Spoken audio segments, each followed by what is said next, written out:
कृष्ण मित्रों, महा अवतार नरसिम्हा मूवी की कहानी कुछ इस तरह से है, सुनिएगा।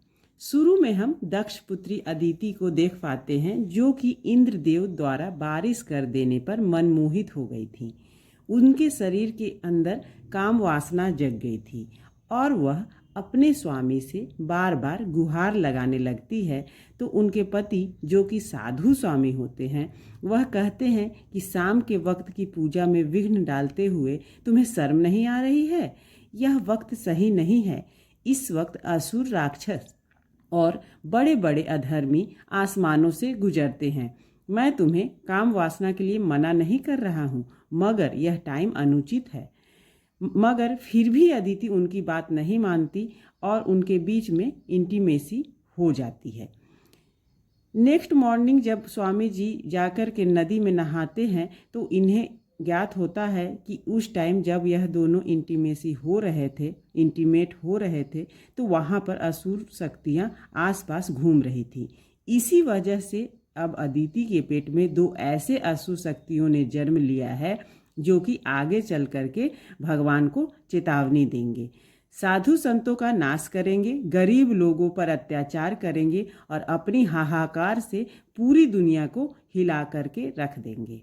और फिर आगे चल करके अदिति को दो पुत्र पैदा होते हैं। एक का नाम होता है हिरण्याक्ष और एक का नाम होता है हिरण्यकश्यपु। तो आगे चल करके यह जो हिरण्यकश्यपु है, जो कि बड़ा भाई है, वह बनेगा हिरण्यकश्यप। अब धीरे धीरे करके यह बड़े होने लगते हैं और यहाँ पर गुरु शुक्राचार्य, जो कि असुरों के गुरु माने जाते हैं, वही इन दोनों बच्चों को ट्रेंड करते हैं। जैसा कि अब यह राक्षस नक्षत्र में पैदा हुए थे तो यह बच्चे बड़े होकर के राक्षस बनते हैं। लंबे लंबे दांत आ जाते हैं और अपने आप को सर्वोपरि, सर्वव्यापी और सबसे सर्वशक्तिमान मानते हैं और अपने दुश्मनों को खत्म करते हैं। तो इन्हें मालूम चलता है कि विष्णु भगवान, जो कि आगे चल करके इनके एक बड़े शत्रु बन सकते हैं, तो उन्हें मारने की प्लानिंग ये लोग बनाने लगते हैं। यहाँ पर हिरण्याक्ष कहता है कि मैं जाकर के उनका सर आपको ला करके दूंगा भैया।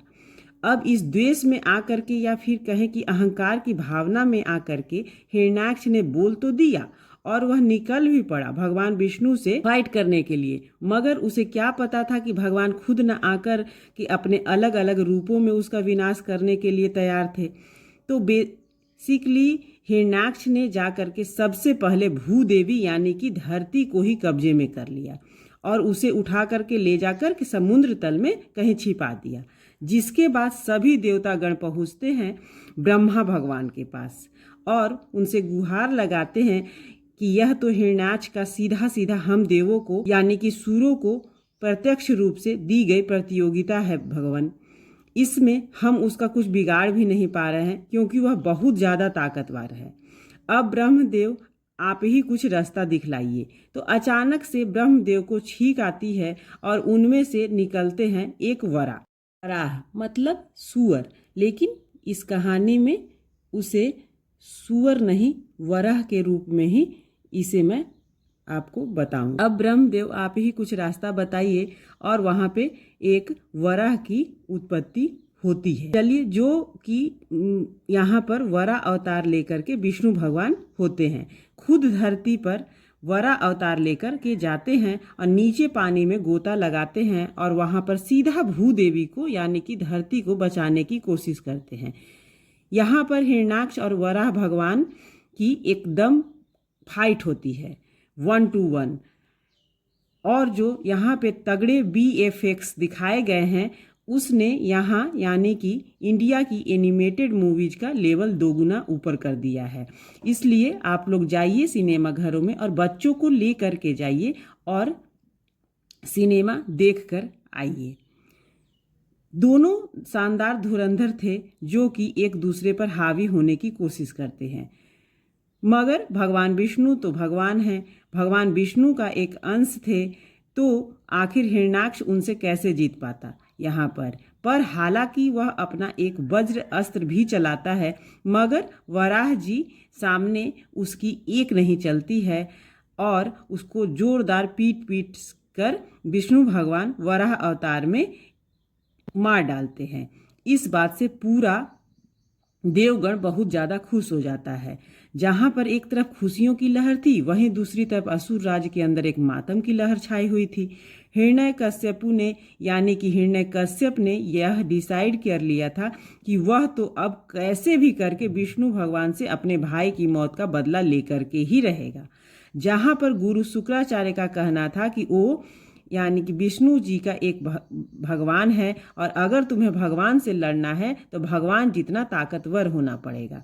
अब इस ताकत को पाने के लिए तुम्हें ब्रह्मदेव की उपासना करनी पड़ेगी, यानी कि उनका जाप करना पड़ेगा। और फिर जब वह खुश होकर के तुम्हारी प्रतिज्ञा से जब तुम्हें वरदान देंगे, तब तुम्हें कुछ मांगना होगा जिससे कि तुम सर्वशक्तिमान हो जाओगे, और तभी जाकर के तुम भगवान विष्णु से लड़ पाओगे। अब इस बात को सुन करके वह बहुत ही कड़ी तपस्या के लिए निकलने ही वाला था, तो उसकी वाइफ यानी कि कयाधु बोलती है कि आप इस वक्त तपस्या के लिए मत जाइए, क्योंकि मैं प्रेग्नेंट हूँ। आने वाले टाइम में मेरा एक बेटा पैदा होने वाला है, तो आपको अभी अपने परिवार को देखना चाहिए। लेकिन हिरण्यकश्यप का कहना था कि मेरे प्रतिष्ठा, सम्मान और तेजस्व के बीच में सिर्फ और सिर्फ एक विष्णु ही है जो कि मुझे आगे बढ़ने नहीं दे रहा है, तो मुझे उसे मार करके अपने आप को सर्वशक्तिमान पूरे विश्व में यानी कि तीनों लोकों का राजा बनना है। तीनों लोक यानी कि ब्रह्मलोक, धरती लोक और मृत्यु लोक, इसमें अपना सामंजस्य स्थापित करना ही है। जो तपस्या के लिए तो मैं जाऊंगा ही जाऊंगा। और वह पहुंच जाता है एक बहुत ही ऊंचे पर्वत पर तपस्या करने के लिए, और फिर महीनों तक उनकी तपस्या चलती है। इधर इंद्रदेव आकर के कयाधु को ले जाने के लिए आते हैं, क्योंकि कयाधु का जो पति था यानी कि हिरण्यकश्यप ने बहुत सारे देवों का, साधु संतों का नुकसान किया था, तो इंद्रदेव उसे अपनी दासी बनाना चाहते थे। मगर रास्ते में नारायण भगवान आकर के उसे रोक देते हैं और सत्य का मार्ग दिखाते हैं और बताते हैं कि देखो, जिसे अधर्म करना है वह उसे करने दो, मगर तुम्हें धर्म करना है, सच्चाई का साथ निभाना है, किसी और के साथ बुरा काम नहीं करना है। तो इसलिए देवराज इंद्र मान जाते हैं और कयाधु को ले जाया जाता है एक ऐसी कुटिया में, एक ऐसे वन में जहाँ पर अब सिर्फ हरी हरी हरी हरी ही उसके तन मन में बस जाता है। यानी कि अब भगवान विष्णु का जाप ही कयाधु के लिए सर्वोपरि हो गया था। अब जहाँ एक तरफ हिरण्यकश्यप अघोर तपस्या करता है और भगवान ब्रह्मा की ताकि उसे असीम शक्तियाँ प्राप्त हो सके, वहीं दूसरी तरफ भगवान विष्णु यानी कि हरि वासुदेव के प्रेम में कयाधु सिर्फ और सिर्फ भगवान विष्णु का ही जाप करती रहती है। अब जहाँ एक तरफ समय आगे बढ़ता जाता है, हिरण्यकश्यप की पूरा शरीर पूरी तरीके से सूख जाती है, आसपास में जड़ें उसे जकड़ लेती हैं, पहाड़ की मिट्टी तक वहाँ पे धंस जाती है, मगर फिर भी अपनी तपस्या वह नहीं छोड़ता है। उसकी इतनी कठिन तपस्या का तप इतना जोरदार था कि धरती तक जलने लग गई थी उसकी तपस्या से। तो भगवान ब्रह्मा को प्रकट होना ही पड़ता है। हिरण्यकश्यप की तपस्या को देख के और वह बोलते भी हैं कि तुमने बड़ी ही भयंकर तपस्या करी है, ऐसी तपस्या जो न आज तक पहले किसी ने की थी और न ही शायद फ्यूचर में कोई कर पाएगा। तो मैं तुम्हें तपस्या से खुश हुआ हूँ, बताओ बालक तुम क्या चाहते हो। जहाँ पर हिरण्यकश्यप का मांगना था कि मुझे सब कुछ चाहिए, मुझे अमर बना दो, जिस पर भगवान ब्रह्मा का कहना था कि यह वरदान किसी को नहीं मिल सकता है। तो यहाँ पर हिरण्यकश्यप एक गेम खेलता है, एक माइंड गेम खेलता है। वह कहता है कि ठीक है, मेरी मौत न तो घर के बाहर होनी चाहिए, न ही घर के अंदर होनी चाहिए, न सुबह होनी चाहिए न रात में होनी चाहिए, न ही मैं इंसान से मरूं, ना ही मैं भगवान से मरूं, ना ही किसी तुच्छ प्राणी से मेरी मौत हो, ना ही किसी भीमकाय से मेरी मौत हो, ना मैं धरती पर मरूं और ना ही मैं आसमान में मरूं। मेरी ताकत सर्वशक्तिमान हो, मेरा बल सबसे ज़्यादा हो। और यह सारी चीज़ें कह करके वह एक ऐसा वरदान मांग लेता है जो कि अब भगवान ब्रह्मा को न चाहते हुए भी उसे देना पड़ता है। तो भगवान ब्रह्मा तथास्तु बोलते हैं ही अब हिरण्यकश्यप बन जाता है supreme power of ultimate attorney, यानी कि अब वह बहुत ज़्यादा ताकतवर हो गया था और अब वह इन पावर्स के साथ वह अपने बुरे काम करना शुरू कर देता है। भगवान विष्णु को जो भी चीज़ें पसंद थी वह उन्हें तबाह करने का काम स्टार्ट कर देता है, क्योंकि वह तो शक्तिमान हुआ ही था इसी के लिए। और सबसे पहले तो जा करके देवगणों को बंदी बना लेता है, क्योंकि इंद्रदेव और बाकी के जल देव, बाकी के वायुदेव जिन्होंने उसकी पत्नी को नुकसान पहुंचाया, हाथ लगाया, हिरण्यकश्यप उन सबको अपना नौकर बनाकर उससे नौकरी चाकरी करवाने लग गया था। और भगवान विष्णु को जो भी चीज़ें पसंद थी, जैसे कि साधु संत का प्रार्थना, उन सभी में विघ्न डालना स्टार्ट कर देता है। यहाँ पर सिनेमा में एक सोने का अस्त्र भी हम लोग देख पाते हैं, जो कि बहुत ज़्यादा सुंदर था और शानदार था। अब धीरे धीरे करके समय आगे बढ़ता है और यहाँ पर कयाधु एक बेटा को जन्म देती है, जिसका नाम होता है प्रहलाद। अब प्रहलाद माँ के पेट में था तो भगवान विष्णु की प्रार्थना कयाधु कर रही थी। इसी वजह से प्रहलाद भी भगवान विष्णु का एक बहुत बड़ा दास पैदा होता है। भगवान विष्णु ही उसके लिए सब कुछ होते हैं। एक बार जब उसके पिता मतलब कि हिरण्यकश्यप अपनी सभा में बैठे होते हैं तो वह अपने पुत्र को बुलाते हैं और उसके टीचर से, उसके शिक्षक से पूछते हैं कि उसकी स्टडी कैसी चल रही है, उसकी पढ़ाई लिखाई कैसी चल रही है, क्या है आप पढ़ाई में अच्छा है या नहीं, आगे चल के असुर कुल का शासक बन पाएगा या नहीं बन पाएगा। तो उसकी थोड़ी सी टेस्टिंग ली जाती है। तो वह कुछ एक सवाल पूछते हैं कि आखिर एक राजा को कैसा होना चाहिए, जहाँ पर भक्त प्रहलाद का कहना था कि एक राजा को दुर्बलों की रक्षा करने वाला होना चाहिए, हमेशा उनके कष्टों को हरने वाला होना चाहिए, लोगों को हर वह चीज़ देनी चाहिए जिससे कि वह खुश रहे और भगवान की आराधना में लीन रहना चाहिए। यह सुनते ही हिरण्यकश्यप को गुस्सा आ जाता है और वह अपने बेटे की पढ़ाई को नकारते हुए यह बताता है कि तुम भले ही एक ज्ञानी की भांति बोल रहे हो, मगर तुम्हारे माइंड को मैनिपुलेट किया गया है। विष्णु के किसी मुखबिर ने तुम्हें यह सब सिखाया है। मतलब कि हो सकता है कि क्लासेस में कोई भगवान का दास होगा जो कि तुम्हें ये फालतू की बातें सिखा रहा है। इसलिए दोनों शिक्षक होते हैं वहाँ के गुरुकुल, मतलब स्कूल गुरुकुल के, उनके आदेश दिया जाता है गुरुकुल को कि उस बहरूपियों को ढूंढो और उसे जान से मार डालो। मगर यह दोनों काफ़ी ढूंढने के बावजूद उस बहरूपियों को ढूंढ नहीं पाते, कोई रहता ही नहीं है तो किसे ढूंढते। यहाँ पर क्लास में एक अलग बच्चे प्रहलाद का मजाक उड़ाने लगते हैं और कहते हैं कि तू तो एक राजपूत है, मतलब कि राजा का पुत्र है, तुझे आगे चल के असुर साम्राज्य संभालना है और तू भगवान की प्रार्थना करता रहता है। जहाँ पर उसकी बात को काउंटर करते हुए प्रहलाद का कहना था कि मुझे राजयोग संभालने की कोई भी इच्छा नहीं है, मुझे तो बस भगवान की आराधना करनी है, क्योंकि मुझे हर जगह सिर्फ भगवान विष्णु ही दिखाई देते हैं। अब कहानी में एक गाना आता है, उसमें यहाँ पर एक जब गाना खत्म होता है तो यहाँ पर एक बार जो कि एक निर्कष्ट बच्चा था, मतलब कि बहुत ज़्यादा बदमाश लड़का था, उसने एक जांव चूहे पर पैर रख दिया, जिसकी वजह से जांव चूहे को गुस्सा आ जाता है और वह अपने कांटे उस पे दे मारता है किसी और बच्चे पर।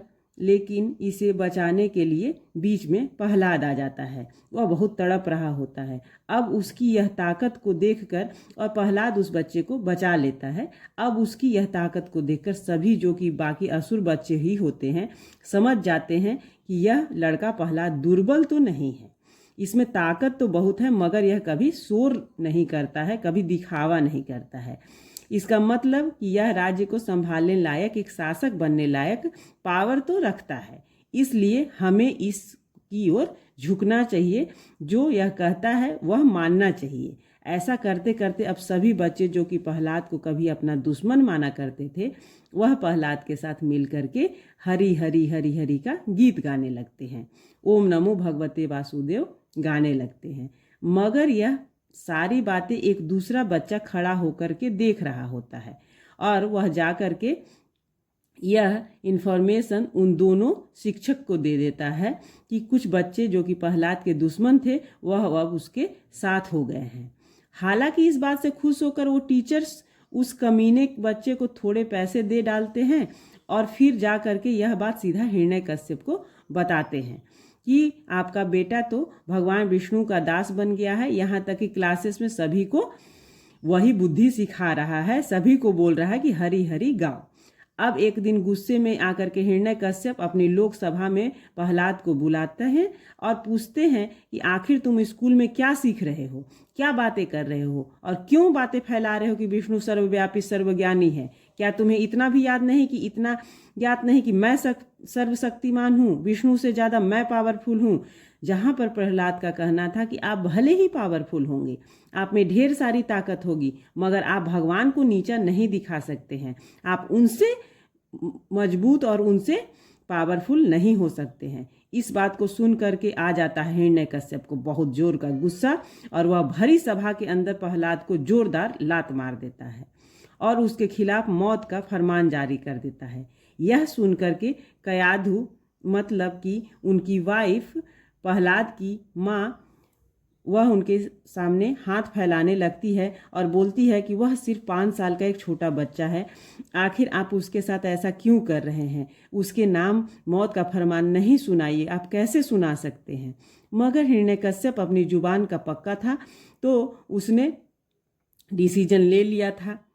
अब उसे जान से मारने से कोई नहीं बचा सकता था। जान से मारने के लिए कुछ अलग अलग सिपाही आते हैं और उसे भाले से मारने की कोशिश करते हैं, मगर भाले तक टूट जाते हैं। यह बात देख के हिरण्यकश्यप समझ गया था कि यहाँ पर उसका कोई न कोई इसका रक्षक बना हुआ है, इसका प्रोटेक्शन खुद भगवान विष्णु कर रहे हैं। इसलिए जब उसे मरवाने के लिए पागल हाथियों के बीच में भिजवा दिया जाता है और जब पागल हाथियों को छोड़ा जाता है तो खुद हाथी भी उसके सामने यानी कि प्रहलाद के सामने नतमस्तक हो जाते हैं। इस घटना को देखकर हिरण्यकश्यप का दिमाग घूम जाता है। अब वह डिसाइड कर लेता है कि उसे काल कोठरी में बंद कर दिया जाए और कई दिनों तक बंद कर दिया जाए। तो बहुत समय तक काल कोठरी में बंद रहने के बाद भी जहाँ पर न खाना था न पानी था, भगवान विष्णु ही प्रहलाद की वहाँ पर रक्षा कर रहे थे। फिर वहाँ पे भी प्रहलाद जब नहीं मरता है तो एक ऊंची पहाड़ी से नीचे फेंक देने का आदेश दिया जाता है। हालांकि जब आदेश के पालन करने वाले सैनिक प्रहलाद को ठेव के पहाड़ी पर ले जा रहे थे, तब वहाँ पे प्रहलाद का उन दोनों से कहना था। सैनिकों से प्रहलाद कहता है कि आप इतनी ऊंची पहाड़ी पर चढ़ रहे हैं, थक रहे हैं, आप इतनी कष्ट मत कीजिए, मैं खुद चला जाऊंगा और खुद कूद जाऊंगा। जिस पर वो दोनों सैनिक भाव विभोर हो जाते हैं और उनका भी दिल पसीज जाता है कि यह बालक कितना प्यारा है, हम तो इसका जान मारने के लिए ले जा रहे हैं और यह हमारी ही चिंता कर रहा है और हम ऊपर जाते जाते थक जाएंगे। इन जैसा बच्चा तो सदियों में एक ही पैदा होता है, मगर राजा का दिया हुआ आदेश था, काम तो सैनिकों को करना ही था, इसलिए उन्हें प्रहलाद को नीचे फेंकना ही पड़ता है। मगर प्रहलाद की प्रार्थना भगवान के कानों में कुछ इस तरीके से गूंजती है कि वह फूलों की एक चादर बिछा देते हैं और प्रहलाद को वहाँ पे जान बच जाती है। जब वह फिर वापस सभा में पहुँचता है तो हिरण्यकश्यप का दिमाग घूम जाता है, जिसके बाद वह सीधा अपनी बहन होलिका के पास मदद मांगने के लिए जाता है। तो होलिका जो भी पहले बहुत ज़्यादा भगवान की उपासक थी, तो उसने भगवान ब्रह्मा से आग में न जलने की एक पावर पा ली थी। मतलब कि उसके पास में एक वरदान था कि कोई आग उसे जला नहीं पाएगी। तो इस बात का फ़ायदा उठाते हुए ये लोग एक प्लानिंग भाई बहन मिलकर करते हैं कि लकड़ियों का एक ढेर सारी एक लंबी चीता बनाएंगे, जिसमें होलिका बीच में बैठेगी, सेंटर में बैठेगी और उसकी गोद में प्रहलाद को बिठा दिया जाएगा। तो अब होलिका तो यानी कि लेडी जो थी, वो जो प्रहलाद की बुआ थी, वह जलेगी नहीं क्योंकि उसके पास तो वरदान है, मगर प्रहलाद जल करके भस्म हो जाएगा। तो इसी प्लानिंग के तहत यह लोग एक लंबी चौड़ी चीता तैयार करते हैं, जिसमें गोद में प्रहलाद को बिठा दिया जाता है, बुआ की गोद में।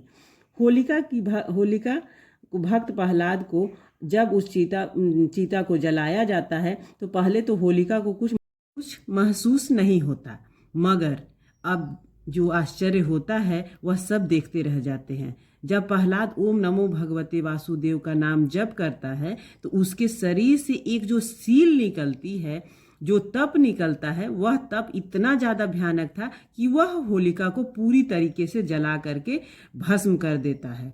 और यहाँ पर उसका वरदान कुछ काम नहीं आता, क्योंकि उसे सिर्फ आग से बचाने के लिए भगवान से वरदान मिला था, न कि अंदर की ज्वाला, अंदर के सील, अंदर के तप को जलाने का वरदान था।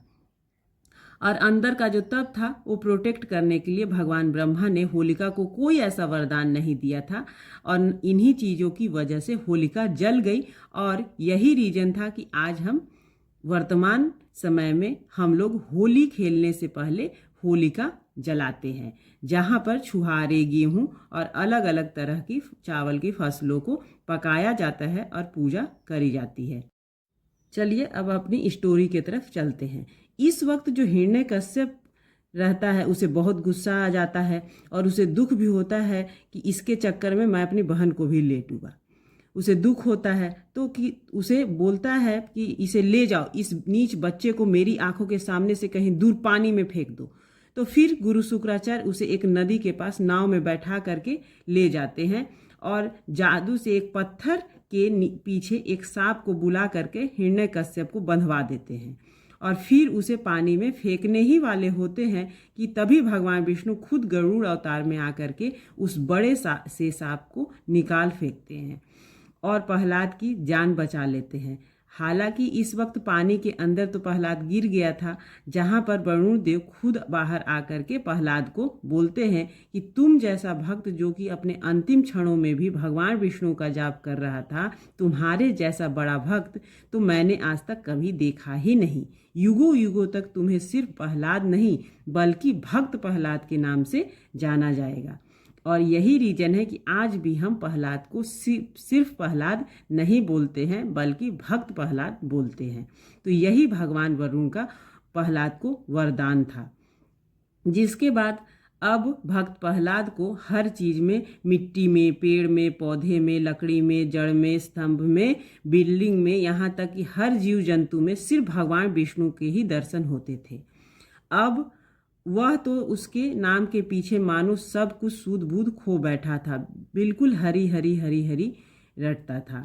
बस उसके नाम जप करता, उनकी आराधना करता, प्रार्थना करता और पूरे राज्य के अंदर घूमता रहता। इस बार तो वह चलता फिरता सीधा पहुंच जाता है अपने पिता के पास, यानी कि राजलोक में, और अपने पिता से कहता है कि भले ही आप सर्वशक्तिमान हैं, जरूर, मगर विष्णु जी के बारे में बुरा गलत मत बोलिए। तो यहाँ पर आ जाता है हिरण्यकश्यप को फिर से गुस्सा, और वह पूछता है कि आखिर तू ऐसा बोलता क्यों रहता है, उनके बारे में गलत मत बोलिए। क्या यह वहाँ पे खड़ा है? बहुत ही वहाँ पे पिता और पुत्र में बहस होती है। बहस होते होते क्या वह वहाँ पर खड़ा है, ऐसा कहता है हिरण्यकश्यप। जहाँ पर प्रहलाद जी का बोलना था कि हाँ, वो हर चीज़ में मौजूद है, यहाँ तक कि इस खंभे में भी, यहाँ की जल, वायु, अग्नि, धरती, यहाँ पर कहीं पे भी ऐसा नहीं है कि विष्णु भगवान नहीं है, पर आप जिसे बोलेंगे वो उसमें मौजूद हो जाएंगे। तो हिरण्यकश्यप का कहते हैं कि क्या यह जो खंभा है इसके अंदर तेरे विष्णु जी मौजूद हैं? जिस पर प्रहलाद विष्णु भगवान का प्रहलाद जप करता है और बस जाप करने लगता है। और हिरण्यकश्यप का कहना था कि मैं अब इस स्तंभ को तोड़ने वाला हूँ, देखता हूँ कि तेरा भगवान इसके अंदर से निकलता है या नहीं। और यही गलती हिरण्यकश्यप की जिंदगी की सबसे आखिरी गलती बन जाती है, क्योंकि उसने हथौड़ा लेकर जैसे ही पूरे स्तंभ को तोड़ना शुरू कर दिया, तभी वहां पर खुद भगवान विष्णु महाअवतार नरसिम्हा के रूप में मौजूद हो जाते हैं। फिर तो अपनी अष्टभुजाओं के साथ जो हिरण्यकश्यप को जोरदार मार पटकते हैं, तो पूरा का पूरा सिनेमा हॉल तालियों से गूंज उठता है। यहाँ पर एक के बाद एक घूसे पड़ते हैं उसको। इन दोनों के बीच एक अच्छी खासी फाइट होती है। जब हिरण्यकश्यप हारता नजर आता है तो वह अपना वही सोने वाला अस्त्र निकाल लेता है। फिर फाइट फिर से स्टार्ट होती है, मगर नरसिम्हा अवतार के सामने उसकी एक नहीं चलती है। वह पहले तो खूब पीटता है, खूब दूर जा जाकर गिरता है, यहाँ तक कि अपने महल से भी बाहर भाग भी जाता है। मगर भाग जाने के बावजूद भी जंगल में उसे सिर्फ और सिर्फ नरसिम्हा अवतार के विजन्स नजर आने लगते हैं। वह अपने साइज को, अपने शरीर को ब्रह्मांड से भी बड़ा कर लेता है, मगर तब उसे पता चलता है कि भगवान विष्णु के सामने तो वह अब इतना बड़ा होने के बावजूद भी सिर्फ एक चींटी के बराबर है। फिर भगवान विष्णु उसे सीधा उसके दरबार में उठाकर फेंक देते हैं, जिसके बाद अब तो वह नरसिम्हा भगवान सीधा आकर उसकी टांगे पकड़कर खच करके फाड़ देते हैं। उसे दरवाजे की चौखट पर हंसते हुए हिरण्यकश्यप को कहते हैं कि तू मुझे मार नहीं सकता। हिरण्यकश्यप को अपना वरदान याद आ जाता है और भगवान विष्णु को ललकारता है कि तुम मुझे मार नहीं सकते हो, क्योंकि मुझे वरदान प्राप्त है। जिसके बाद तो नरसिम्हा भगवान एक एक करके उसकी सारी की सारी चीज़ों को रिपीट करना शुरू कर देते हैं। अच्छा, तो तूने बोला था ना, भगवान ब्रह्मा का तुझे यही वरदान मिला है ना कि तू न घर के अंदर मरेगा ना ही बाहर। तो अब हम इस चौखट पर खड़े हैं। तूने कहा था ना कि मैं इस इंसान से ना मरूंगा न देवता से, तो न मैं आधा इंसान हूँ और आधा देवता हूँ, यानी कि मैं नर पशु हूँ। मैं तूने यह भी कहा था ना कि मैं दिन में मरूंगा न रात में। देख, अभी इस वक्त शाम है। तूने यह भी बोला था ना कि ना मैं धरती पर मरूंगा ना आसमान में, तो तू देख मेरी तू जंघा पर है। इसी के साथ तूने यह भी कहा था कि ना मैं किसी अस्त्र से मरूंगा और ना ही किसी शस्त्र से। तो यहाँ पर मेरे नाखून, जो कि न सजीव हैं ना ही निर्जीव हैं, तेरी सारी शर्तों को मानते हुए आज मैं तेरा वध करने वाला हूँ, तेरा अंत करने वाला हूँ। और इसी के बाद वह अपने नाखूनों को हिरण्यकश्यप के पेट पर रखते हैं और पेट उसका फाड़ देते हैं। और इसी तरीके से इस बलशाली राक्षस का अंत भगवान विष्णु नरसिम्हा अवतार में कर देते हैं। जिसके बाद सारे देवतागण खुश होकर के भक्त प्रहलाद को नमन करते हैं। मगर इस वक्त जो भी नरसिम्हा भगवान थे, उनका गुस्सा खत्म नहीं होता है। वह हर चीज को तोड़ने फोड़ने लगते हैं, वह हर चीज का विनाश करने लगते हैं। जहां पर सभी देवगण आकर के भगवान ब्रह्मा से बोलते हैं कि अब क्या करें, भगवान विष्णु के इस नरसिम्हा अवतार का गुस्सा कैसे शांत करें। जहां पर ब्रह्मा जी का कहना था कि यह सब कुछ भक्त प्रहलाद की वजह से हुआ है, तो अब भक्त प्रहलाद ही उन्हें शांत कर पाएंगे। जिसके बाद भक्त प्रहलाद को जाकर के सारे देवगण हाथ पैर जोड़ते हैं और कहते हैं कि आप ही प्रभु को शांत कर पाइएगा। तो भक्त प्रहलाद जिसके बाद नरसिम्हा भगवान को पैर पकड़ लेते हैं और भक्त प्रहलाद को नरसिम्हा भगवान अपनी गोद में बिठा लेते हैं और बहुत प्यार करते हैं और सभी देवगण उन्हें नमन करते हैं। और इसी के साथ यह कहानी, यह मूवी खत्म होती है। सो आपको कैसी लगी आप ज़रूर कमेंट करके बताइए और चैनल को सब्सक्राइब कीजिए। तब तक के लिए राधे कृष्ण।